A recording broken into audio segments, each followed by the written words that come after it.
What is going on, guys? Today I'm going to show you how to set up a Lerp material. So we're just going to basically set it up instantly, then I'm going to explain to you what they can do after looking at some of the examples. So let's get another plane. I'm going to right click somewhere. We're going to go material. We're going to go Lerp example, Lerp test. There you go. Open it up. Pop it to here. We're going to hold free left click twice to get three different free constances. And we're going to hold L and left click.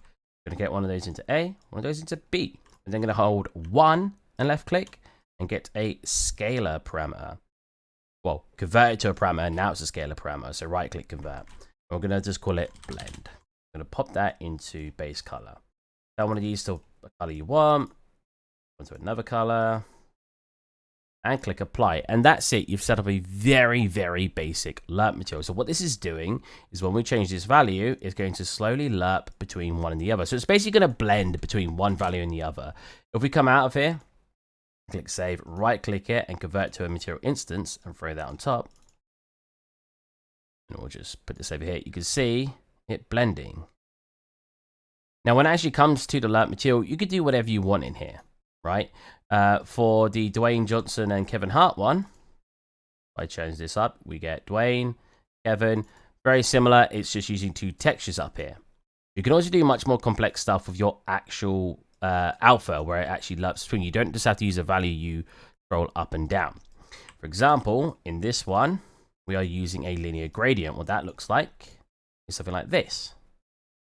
And we're plugging that into our alpha, and then it's just blending between two colors, in this case blue and orange.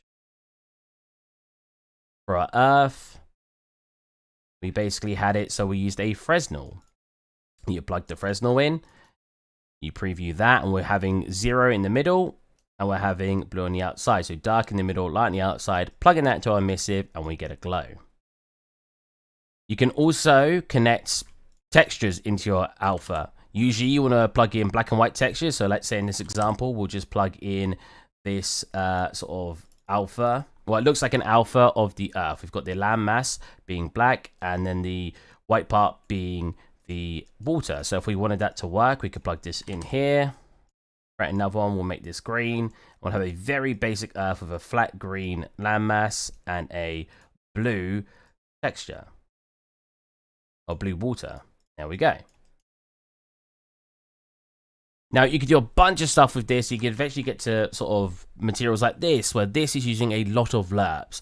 A lot of complex stuff going on here. We've got stuff that basically Lerps between the water and the foam, stuff that Lerps between the water and like this sort of fade effect you see on the edges, and stuff that Lerps between when it becomes transparent. And yeah, that is a very basic introduction to how to set up Lerps and sort of what you can do with it. Hope you guys enjoyed, and I'll catch you next time.